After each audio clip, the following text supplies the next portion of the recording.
Olá, pessoal. Meu nome é Giovana. Eu estou aqui com a proposta de trabalho da minha faculdade, que eu sou universitária, eu sou aluna do curso de Letras. E eu estou desenvolvendo um trabalho para falar de um tema muito importante, que é o preconceito linguístico. Porque atualmente a gente vê tanto tipo de preconceito, de raça, de cor, de gênero, e a gente fala pouco sobre o preconceito linguístico, mas tem muito preconceito linguístico. Tem pessoas que não conseguem nem ouvir um sotaque do outro que já incomoda. É preconceito linguístico. Mas antes de chegar nesse tema, de falar sobre o preconceito linguístico, eu gostaria de abordar para vocês conhecerem um pouquinho sobre a sociolinguística. A sociolinguística, que é uma ciência autônoma que estuda a questão da fala, né? Relação fala-sociedade, da linguagem da sociedade. Então, eu queria falar para vocês um pouquinho sobre a sociolinguística, para depois entrar de fato no tema que eu quero falar, que é o preconceito linguístico. A sociolinguística, ela é o ramo da linguística que estuda a relação entre a língua e a sociedade. Então, sim, tem uma ciência que estuda, uma ciência que tem pesquisa nesse sentido, né? Então, existe todo esse aparato por trás disso. Incluindo essa ciência, ela estuda essa relação entre a língua e a sociedade, incluindo as normas culturais, as expectativas e contexto, de maneira como a língua é usado e os seus efeitos da língua na sociedade, né? O que causa, qual é o seu efeito na sociedade. O objeto de estudo da sociolinguística, olha, aí a gente já fala por que é uma ciência, tem um objeto de estudo, então é uma ciência, a sociolinguística é uma ciência. Então o objeto de estudo estuda os padrões de comportamento linguístico dentro de uma comunidade de fala e os formaliza analiticamente através de um sistema heterogêneo constituído por unidades de regras variáveis, ok? Então a sociolinguística, ela é muito importante, no campo educacional da língua portuguesa, né, gente? Para todo esse estudo. Então, ela é muito importante no campo, porque ela ajuda a perceber as diferentes realidades linguísticas que existem no âmbito social. Então, tem várias, uma diversidade, né? Forma de falar dentro do âmbito social. Nesse espaço social, encontra-se um espaço muito importante, né, que é a escola. Também tem fora da escola, que é o local de convivência de cada indivíduo. Então, é interdisciplinar.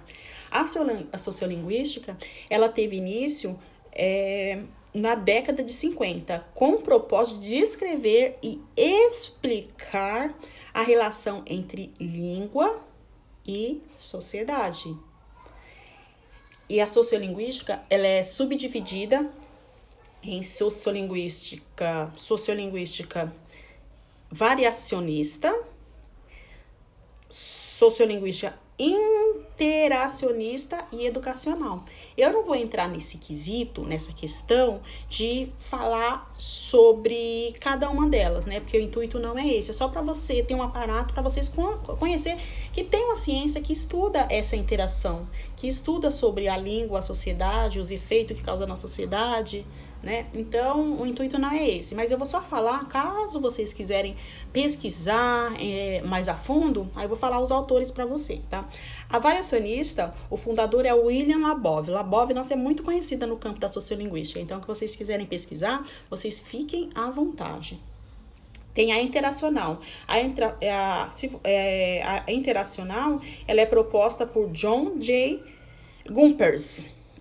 E na educacional, é pensada por Stella Maris, Bortoni e Ricardo. Caso você se interesse, assim, eu vou querer pesquisar um pouco mais a fundo, só você ir nesses autores, tem vários outros, né, autores, né, que estuda desde 1950. Antes de 1950 já tinha pessoas estudando, né, falando sobre o tema, ok? Então, eu quero começar, né, já para entrar na questão do preconceito em si, que é o intuito desse vídeo. Eu quero falar Como está o preconceito no dicionário? O que é preconceito? Né? É a mesma coisa que discriminação? O que é preconceito? O preconceito, segundo o dicionário, é qualquer opinião ou sentimento concebido sem exame crítico. Sentimento hostil assumido em consequência da generalização apressada de uma experiência pessoal ou imposta pelo meio. Assim, também significa intolerância, quando a pessoa não tolera a fala, o jeito, é preconceito. Então a gente tem que tomar muito cuidado com essas questões. Por isso que eu estou abordando esse tema nesse vídeo, que é um tema muito importante nos dias atuais. E o preconceito linguístico, segundo o professor linguista e filósofo Marcos Barnum, todo preconceito linguístico é todo juízo de valor negativo, de reprovação, de repulsa ou mesmo de desrespeito às variedades linguísticas de menor prestígio social. Então, a gente percebe que através desse trecho está ligado a outros preconceitos. O preconceito linguístico está ligado a outros tipos de preconceito, que é o preconceito regional, cultural, socioeconômico e por aí vai. As causas do preconceito linguístico é assim, a elite que está lá no poder, que está, né, é utilizada por aqueles como parte de domínio da língua, por forma de oprimir o que não fazem parte daquele meio. Então é um sistema de opressão mesmo, de oprimir, né, aqueles que estão lá no poder, que quer dominar. E a língua infelizmente, uma ferramenta de exclusão, pois aquele que não domina não é bem-vindo ou nunca farão parte da elite. Infelizmente, né, gente? Então, a gente tem que acabar com esse, ou tentar amenizar a questão do preconceito linguístico. Então, existe uma única forma de falar? Responda aí para mim. Por que às vezes consideramos a fala do outro errado? Às vezes incomodando até com sotaque. Né? Questão de pensar. O que mais? Então, gente, o modo como falamos revela de como nós somos. Como assim? Podemos ser identificados pela nossa região e também pelo gênero, faixa etária e até pelo grupo social qual fazemos parte. Eu vejo uma pessoa falando bah, tchê, eu já sei que é do sul, então é do sul. Então, é uma característica da pessoa, daquela região. Então, isso não pode ser discriminado, isso não pode ser descartado. É a identidade daquela região. Não é errado, porque é a identidade daquele lugar. O Brasil é um lugar com diversas culturas, pessoal. Diversas culturas. Então, não tem essa de, é errado falar. Né? Não existe jeito errado de falar, nem superior, é melhor, porque eu falo assim, porque eu sou do não sei na onde, eu sou melhor. Então, a gente tem que acabar com essa concepção, com esse senso, né? Esse senso comum. Infelizmente, tem pessoas que criticam como outro alguém se expressa. Então, isto é uma demonstração de preconceito. A partir do momento que você fala, nossa, você viu como fulano fala errado? Nossa. Teve um caso, há alguns anos atrás, que um rapaz, ele falou, um ator, atriz, eu não sei de que meio que ele era, que saiu nas redes sociais, que ele falou com a modelo e falou, nossa, fulano é muito bonito, mas quando abre a boca, entendeu? Então já é esse preconceito, é horrível isso. Tem gente que tem esse negócio, fica discutindo, é biscoito, é bolacha. Nossa, fulano fala errado, fala que é biscoito. Não, mas não vive nessa eterna discussão, né, pessoal? Então, é o preconceito linguístico. A gente tem que tomar muito cuidado com isso. E não é, como eu falei antes pra você, o pessoal, é preconceito só isso, aquilo, de cor. Não, a gente tem preconceito linguístico. Em rodas de conversa, a gente tá falando na informalidade, tá falando... vamos lá. Vamos lá. A gente vai, Nossa, falou, a gente vai. Gente, isso aí é para quando você for usar numa formalidade, for escrever uma carta, sabe? Então, não é assim. Então, a língua é muito dinâmica, ela vai mudando com o tempo. Então, a gente tem que deixar isso de lado. O preconceito, o objetivo desse vídeo, né, que eu tô trazendo aqui para vocês, realmente é para abordar esse tema, porque às vezes as pessoas tá praticando o preconceito, mas às vezes não sabe, porque fala, a gente vai, eu corrijo, nós iremos. Tá? Aí eu tô falando assim, eu vou ensinar pra pessoa, entendeu? Mas não é, você tá praticando preconceito, né? Porque é na informalidade, não tem problema de você falar assim. Não tem problema nenhum de você falar desse jeito. O preconceito linguístico, o objetivo desse vídeo são vários, né? Primeiro, é para passar essa informação para vocês, que é conhecer, né? Que vocês conheçam, que vocês aprendam que o preconceito linguístico, sobre o preconceito linguístico, que realmente existe. Tem pessoas que não têm noção, as pessoas praticam, vivem corrigindo o tempo todo, até mesmo em sala de aula, sabe? Até mesmo as pessoas que chegam lá do Nordeste já falam, uai, nossa, fulano falou uai, kkkk, e começa a dar risada. Então, gente, é preconceito linguístico. Então, a gente tem que passar essas questões desde cedo para os nossos filhos, para os nossos alunos. O objetivo deste vídeo é passar para vocês, que vocês conheçam que existe sim, que tem preconceito linguístico, que existem variedades na linguagem, né, que a língua tem várias variações devido a essa dinamicidade da nossa cultura, devido a diversas culturas que temos no nosso país. Compreender, aceitar e respeitar as diferenças, combater qualquer tipo de preconceito. A gente está falando sobre o preconceito linguístico, mas o intuito também é combater qualquer tipo de preconceito. É ruim, é mal, é maléfico, sabe? Tem pessoas que ficam doentes por causa disso, traz problemas psicológicos. Muitas vezes o preconceito linguístico acontece, como eu falei para você, por falta de conhecimento, né? Então, por isso eu quis abordar esse tema. Por falta de, as pessoas não conhecem, vivem corrigindo o tempo todo. Fulano fala errado, fulano fala problema, fulano fala mulher, colher. Eu tinha uma colega que ela falava pra mim, eu falava assim, a colher. Ela falou, nossa, que colher? Nossa, colher? É colher, entendeu? Eu falei, não. Aí eu começava a debater, porque eu não entendia, né? Então eu não tinha argumento pra falar fundamentação que eu tenho hoje. E eu falo, não, vocês que falam errado. Colher tem um R, é colher, entendeu? A gente vivia brincando assim, mas já havia que tinha preconceito, tanto da minha parte como da parte dela. Então existe sim esse senso comum, nesse sentido, e onde fala que existe só uma concepção, um jeito de falar, um só sotaque, né? E as pessoas que eu percebo que são bem mais discriminadas são as pessoas do Nordeste, gente. Vocês repararam? Fulano tá retado. Nossa, o que é retado? As pessoas debocham, né? Tiram. Eu vi uma reportagem hoje sobre a participante do Big Brother 21, que é a Juliette, e tudo que ela fala irrita. As pessoas falam, nossa, gente, deve ser xenofobia, porque tudo, né, que ela fala é o preconceito, gente, que a pessoa não suporta ver falando e não sei o quê, e argumentando, oxe daqui, oxe dali, e tem pessoas que ficam irritadas só de ouvir essas pessoas falando. Então a gente tem que trabalhar, a gente tem que mudar a nossa consciência referente a isso, em relação a isso, tem que mudar, a gente tem que nos, né, reconstruir o que a gente vem aprendendo, o que está internalizado na gente, que a gente, né, vamos mudar, vamos ser pessoas melhores.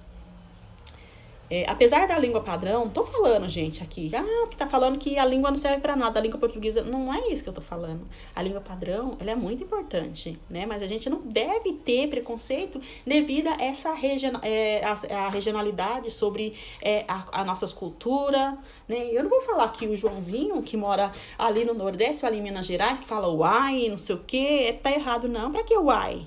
Entendeu? Não existe isso. Minha mãe falava...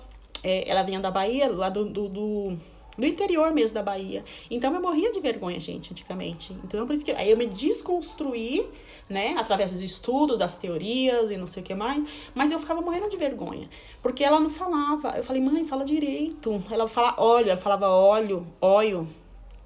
mulher, ela mulher ali, apesar que hoje todo mundo fala mulher, né? Mulher, e isso, e aquilo outro. E nossa, eu morria de vergonha. Falar, nossa, minha mãe vai falar errado. Nossa, gente, minha mãe não falava errado. Minha mãe é de acordo com a cultura. Ela veio de lá do interior da Bahia, entendeu? Então não é que ela falava errado.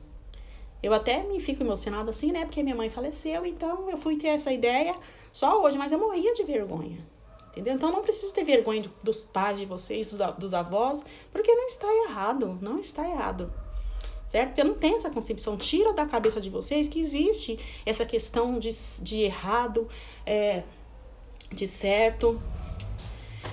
Deixa eu ver o que eu tenho que falar mais. E isso, gente, o que acontece? As pessoas hoje, então é bom trabalhar isso, vocês são professores dentro de comunidade, as pessoas sofrem muito com isso. Sofrem, passa vergonha, entendeu? Tem pessoas que eu conheço que não abrem a boca, entendeu? Com medo de as pessoas tirar, fulano fala. Tem pessoas que eu vejo que, né, pelo jeito de falar, que a pessoa é retraída, ela é introspectiva, ela não tem problema de sociabilidade, não interage, com medo, entendeu? Então a gente tem que trabalhar isso nas escolas, tem que trabalhar em todo lugar que a gente vai, tem que repassar essa informação. Gente, a gente tem que repassar as informações que a gente aprende. Então não tem essa de preconceito linguístico. A gente tem que tentar amenizar essas questões. O intuito é sanar. Mas se a gente não consegue sim, passando de um para o outro. Eu falo com vocês, aí vocês falam com o tio, aí depois os professores trabalham dentro da escola. Como que a gente que o professor pode abordar esse tema dentro da escola? Como que ele pode trabalhar? Gente, esse tema é um tema interdisciplinar. Cabe você introduzir ela em todas as matérias, né? Situações que vocês vivenciam dentro da escola, ou no praticar. Enquanto professor ou enquanto que não é professor, vocês têm que abordar esse tema na sala de aula. Principalmente se vocês ouvirem alguém fazendo alguma piada. Tem que aprofundar os estudos e respeitar a respeito da língua e sociologia. Então, tem que aprofundar nesse estudo. Não reforçar o preconceito linguístico. Eu tenho um quadrinho que eu vou mostrar para vocês, né? Que às vezes o professor reforça dentro da aula o preconceito linguístico. Eu fiz um quadrinho, eu não sou muito boa de desenho, eu vou falar para vocês direitinho, entendeu? Tem que apresentar produções artísticas que mostrem essas diferenças regionais. Então, a gente tem que trabalhar, enquanto nós educadores, a gente tem que trabalhar essas diferenças na escola através de teatro, texto, se possível visitar locais que têm essas diferentes culturas, ou fazer pesquisa de trabalho, como é que não é, para a pessoa já ir internalizando, vendo que não é errado, falar referente à cultura, e promover atividades para acabar com o preconceito. As atividades diversas que você pode trabalhar, diversas atividades, teatro, seminário, então tem um mundo de coisa para vocês trabalharem. Dentro de todas as disciplinas, gente. Dentro de todas as disciplinas. Não tem não é só língua portuguesa, não. De todas dá para você trabalhar sobre preconceito linguístico. Certo? Eu tenho um poeminha aqui. Um poeminha, né? Até eu não tô desmerecendo, não. Um poema do Oswald de Andrade. Eu vou ler para vocês. Ele fala assim: dê-me um cigarro, diz a gramática, do professor e do aluno e do mulato sabido. Mas o bom negro e o bom branco da nação brasileira dizem todos os dias: deixa disso, camarada, me dá um cigarro, né? Porque realmente o certo é dê-me um cigarro. Ele deixa disso, camarada, dá-me um cigarro, né? Se for de acordo com a norma padrão da língua portuguesa, é dê-me um cigarro. Então, a proposta do autor, do Oswald de Andrade, esse gênio, ele está tentando reduzir a distância entre a língua falada e a escrita, né? Porque é uma distância enorme, gente. É uma distância, então está tentando aproximar. E para vocês verem, questão de distância, olha só, gente, a nossa língua, ela é muito dinâmica, né? A língua porque ela vai mudando com o desenvolvimento, o jeito de falar, sabe? Hoje nós falamos temos coisas que antigamente não tinha, entendeu? Não existia, então é muito dinâmica, vai mudando com o tempo. Eu tenho uma palavrinha aqui para vocês, que é o voz mercê. Essas novelas antigas a gente já, né, viu falar, voz mercê. Os corretos, no século XV, lá no início do século XV, as pessoas falavam, ia falar de você, falava vossa mercê. É vossa mercê. Aí depois vós mercê, depois vou mudando para vosso C, sabe? Vosso C, vós mercê. Até hoje chegou no você, que é o certo hoje, é você, entendeu? Então é muito dinâmica, as coisas mudam de acordo com o tempo, então por isso que a gente não deve ter esse pensamento de julgamento, esse julgamento, essa criticidade, né? Então vamos deixar essa formalidade pra gente escrever um texto, pra falar uma coisa mais formal, então sem julgamento, gente, na rodinha de conversa de vocês, fulano falou errado, isso leva a sérios problemas, pessoal. Igual que eu falei pra você, a pessoa leva até problemas psicológicos, de introspecção. Então, vamos espalhar, entendeu? Vamos ter empatia, não vamos ter preconceito com nada, gente. Com cabelo, com roupa, sabe? Na fala. É muito dinâmico. Hoje o mundo é outro. Que fulano fala tudo aí. E aí, mano? Gente, é a realidade. É a região dele que ele vive, entendeu? Então, não tem essa. Não tem essa. Então, esse é o intuito desse trabalho. Eu vou mostrar o quadrinho para vocês agora. Como que, às vezes, dentro da escola, até mesmo os professores, eles incentivam esse preconceito. Né? Eles incentivam. Isso não pode acontecer, pessoal. Não pode acontecer. Eu vou mostrar os quadrinhos para vocês.